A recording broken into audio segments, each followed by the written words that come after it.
From redecorating the White House to mass deportations and invading a foreign country, President Trump marks his first year back in office. Some of his top confidants have gone. The cost of living has yet to come down. He changed his mind on Zoran Mandani and the Epstein files while making Greenland a surprise foreign policy priority. We'll assess the veritable whirlwind that's been the past year in U.S. politics. I'm Andrea Sankey, and today's newsmaker is President Trump.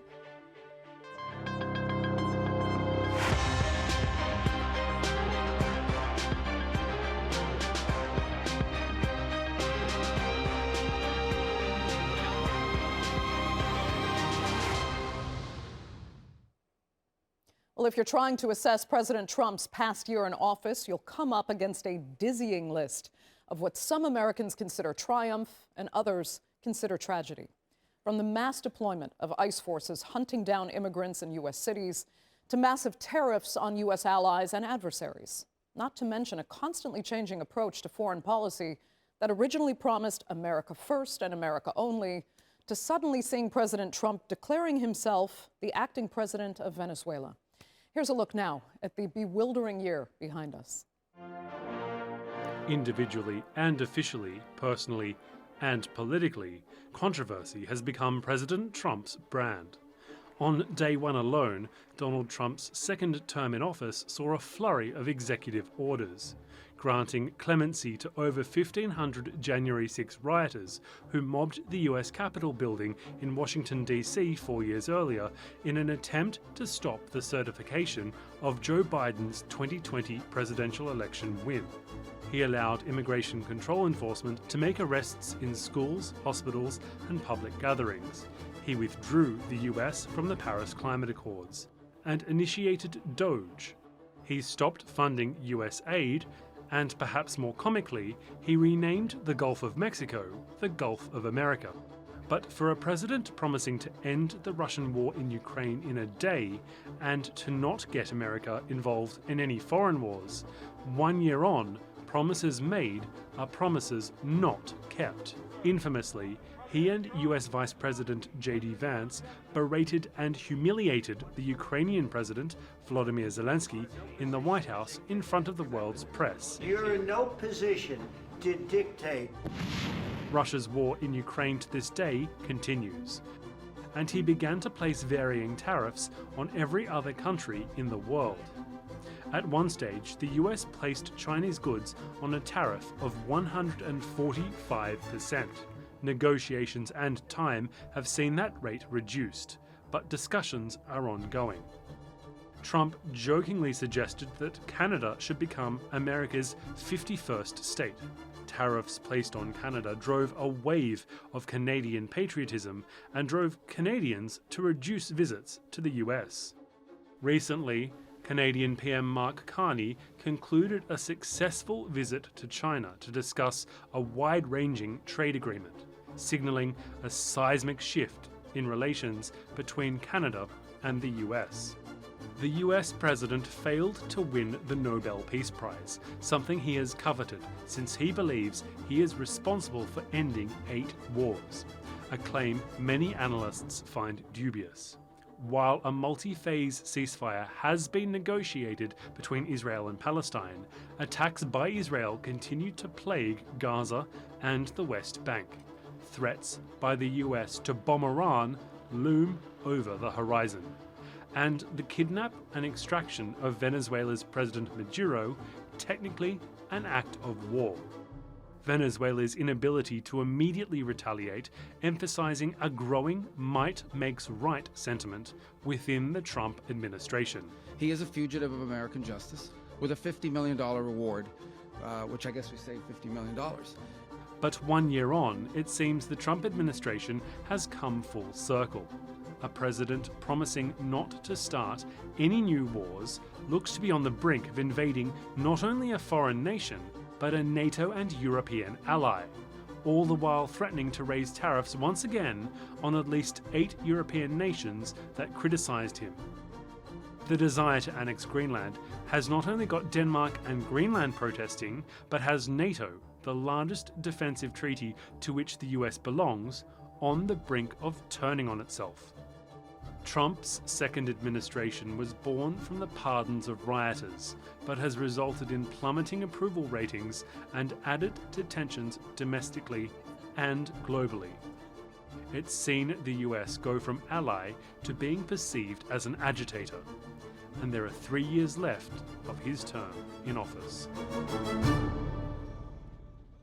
Well, joining me now to look back at year one of term two are from the U.S. Capitol, Director of the Center for Safety and Security at the Independent Women's Forum, Meaghan Mobbs. Hans Noel is also in D.C. He's an associate professor at Georgetown University's Department of Government. And J LaGroon is a Democratic strategist, joining us now from Chicago. Thanks all so much for being with me. Meaghan, I'll start with you. Take us through the wins of this last year and the promises made, promises kept list, if you have one.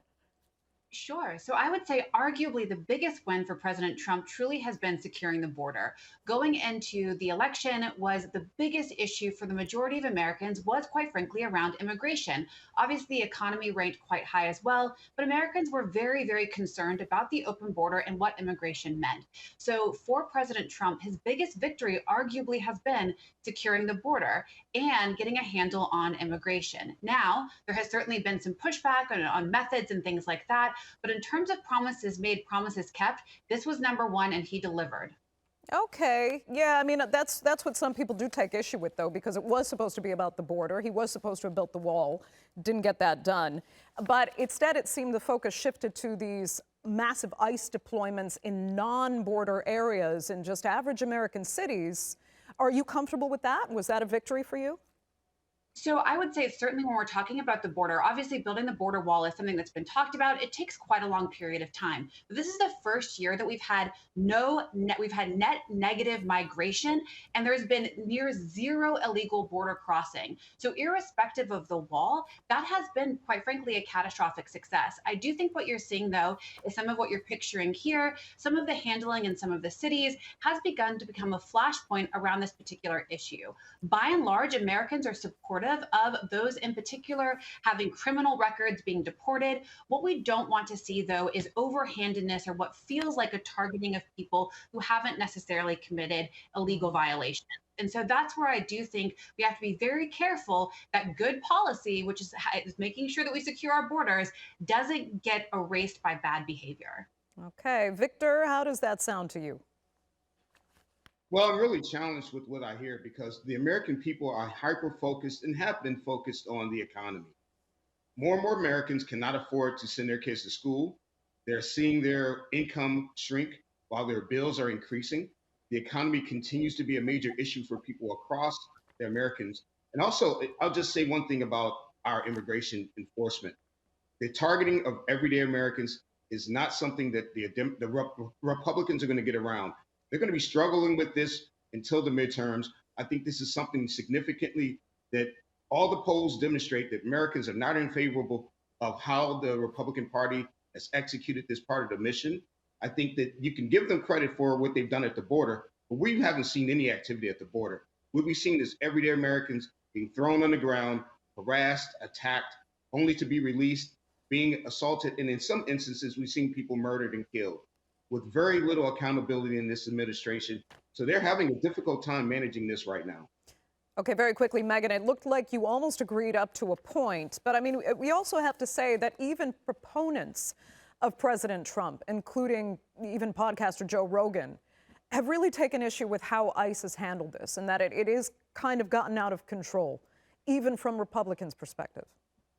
So my face was mostly the response to that there's no activity at the border. I guess that's exactly the point. There's no activity there because the border is secure. And that's by and large, again, been one of the biggest promises. I think we can all be in violent agreement here that violence against Americans is never going to be tolerated. However, there have been instances in which protesters have become violent against law enforcement.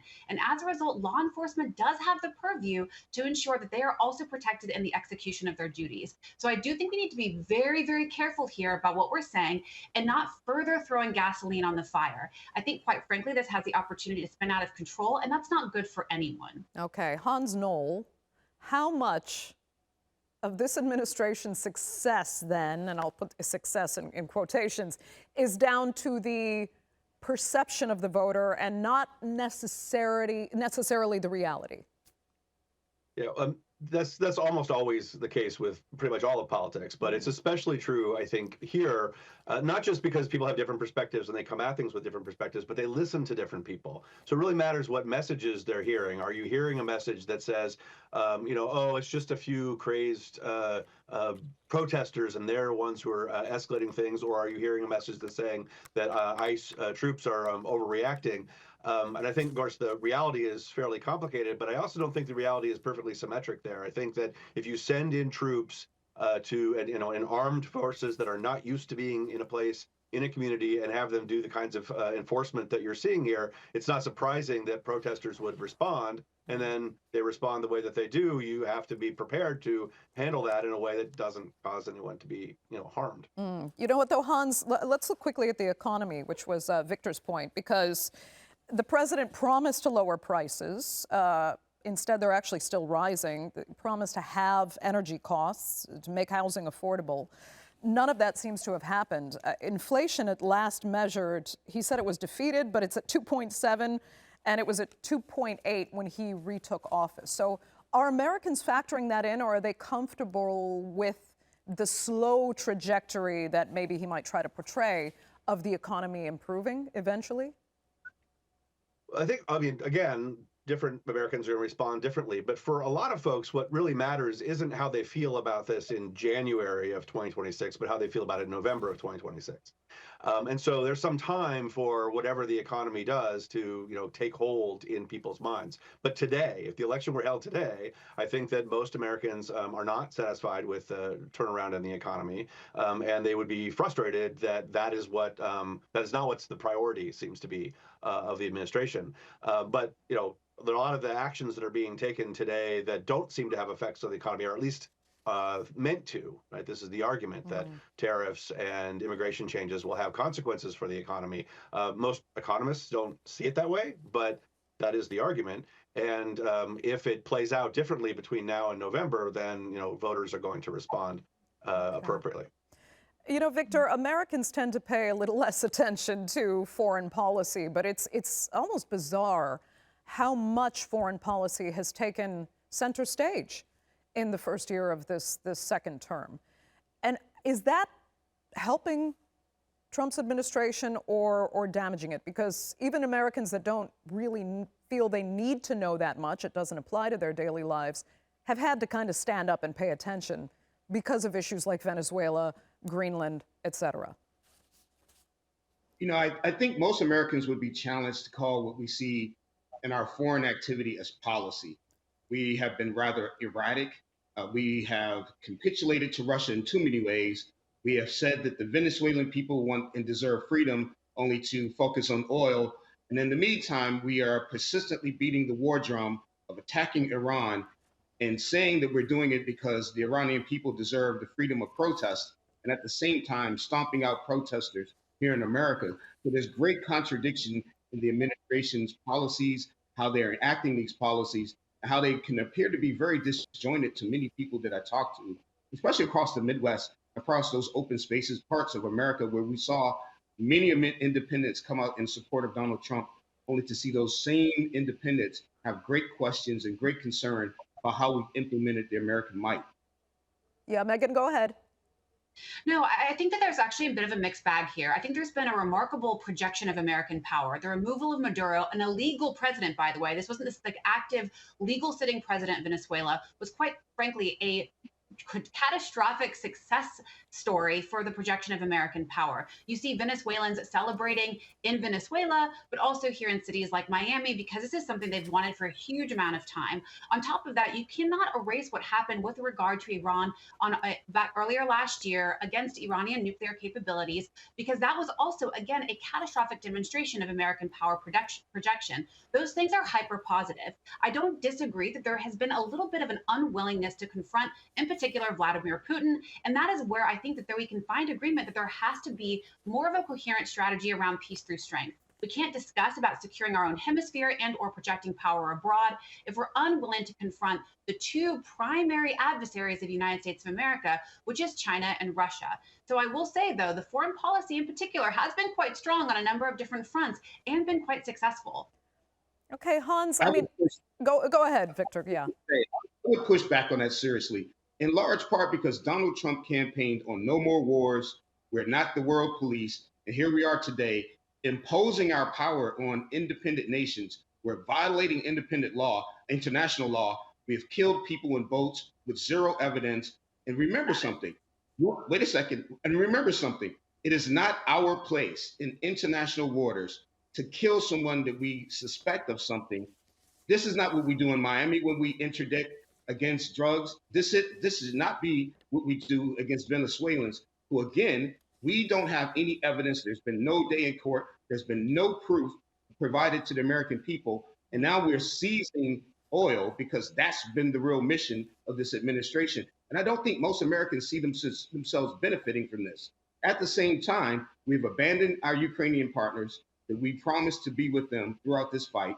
We are alienating our other international partners, in particular, the Germans, the British, the French, and so on. So again, this obsession with Denmark, none of this seems like a cohesive policy being enacted. What it seems like is a rather strategy around bullying and focusing hyper on showing might instead of showing the willingness to lead. And I think that's going to be a significant issue down the road for the Republicans as they go into the midterms. Okay, Hans, speak to, if you can, the potential damage, if you believe it is a case of damaging both domestic and international institutions, not least the institution of what semblance of international law was left. Do you think they've been irreparably damaged, or has he set an example that he's now become an institution in itself, and this is how international law should be carried out moving forward, as well as domestic law in the U.S., that now he's changed, he's broken the mold permanently? Yeah, I think this is probably the right way to think about it. I mean, much of what Trump has done, in both terms, but especially in the second term, is pushing the boundaries of what the presidency and what U.S. Presidents can do in the world. And those pushing those boundaries, that's not completely new. Like, presidents often push the boundaries, but the level at which this president's doing it is particularly large, and it is he's getting a lot less pushback from other actors, and that does cause severe changes. I mean, I think it matters that even supposedly successful events like, say, removing Maduro, and I don't think anyone is happy to would have been happy to have Maduro in place. By doing it in a unilateral way and not interacting with the rest of our allies sets us up to then again be in a position of, well, what's the value of the UN? What's the value of NATO? What's the value of these other international institutions? And the same domestically. Let's work on immigration. Let's work on trying to make sure we have the right folks.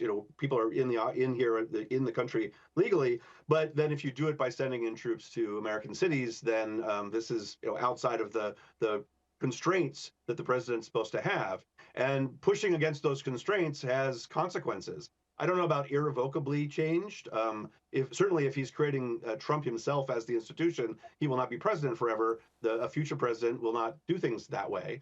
And a future president may try to rebuild some of these both alliances internationally and these norms domestically, but they'll need to be rebuilt. Okay, Meaghan, go ahead. So international law is already dead. Like, ladies and gentlemen, that wasn't Donald Trump. That has happened for decades. So the reality is that we are now acting in a way that just is realistic given the reality of the world. Unfortunately, the UN has failed its charter. The entire intent of the UN was to stop global conflict. That has become irrevocably damaged by the full-scale invasion of Ukraine. Now, where I agree with one of my panelists is we've absolutely not done right by Ukraine in this instance. The UN on the Security Council has our two greatest adversaries, China and Russia, who have veto power. The UN is already dead, and it does not serve Western interests, and it certainly does not serve American interests. So in general, I think we need to be very careful about talking about international law, because by and large, it doesn't exist anymore. And the only way forward is to figure out a pathway in which we do honor some very critical alliances like NATO. I will be the first person to say that is a massive achievement, and that alliance is critical to the future security of the world and the security of America. But the UN, by and large, has already but it is useless. It's hard, Meaghan, to completely agree with what you're saying, because he's also, shunned NATO. He said it was kind of a worthless organization.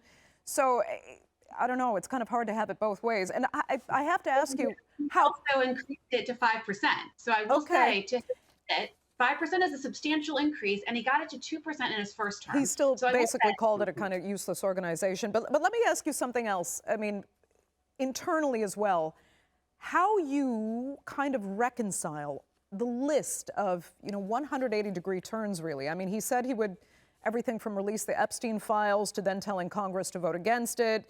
He praised Jerome Powell when he hired him, and now is trying to he's attacking the Fed, and Jerome Powell's, he's trying to prosecute him. He was in love with Elon Musk, only to become an archenemy of Elon Musk and Doge later.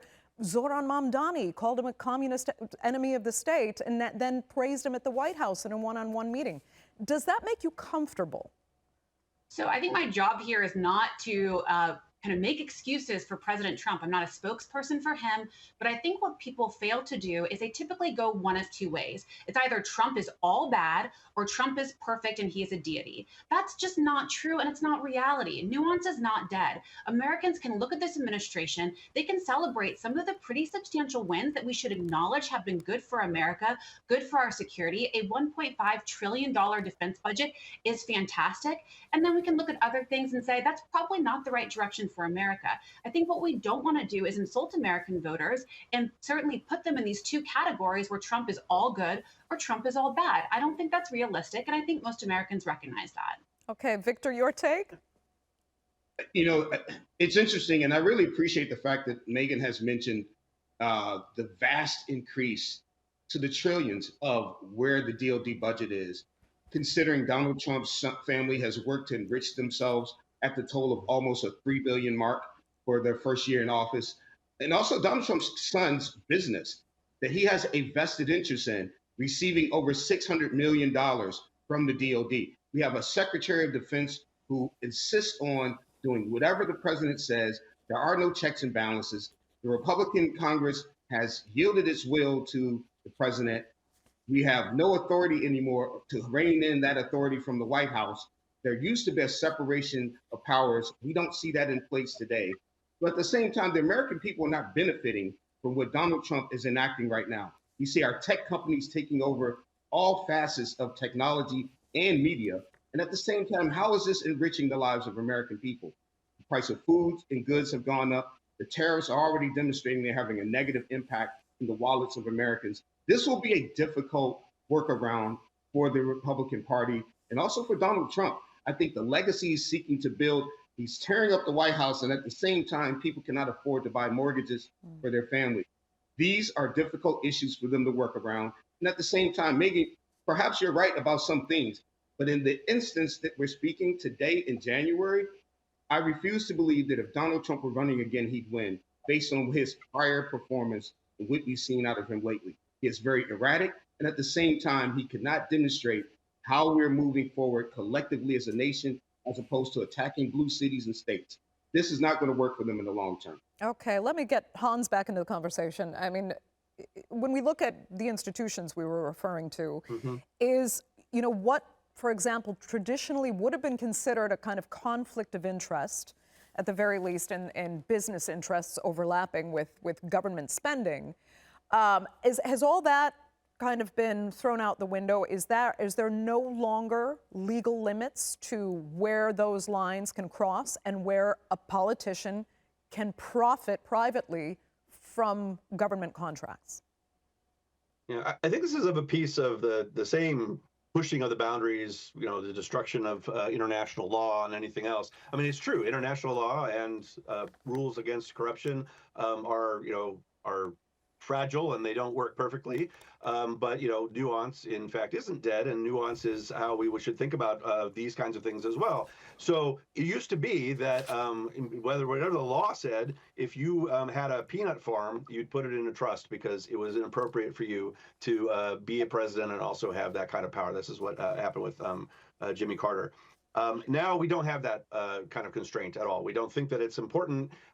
Constraints that I think would have been outrageous under previous presidents, behaviors that would have been outrageous, are now, well, it's okay, it's Trump, he's different, and the like. And I think we are seeing a lot of potential corrupt behaviors of this sort that, it happens. It's not unique to Trump. It doesn't in this one place, but it is particularly unrestrained in this case. And I think it's because we decided that we don't need to hold Trump to the same standards as we hold so many other political leaders. Do you see that, Hans, very quickly backfiring at any point, not just in Trump's term, but in the long term?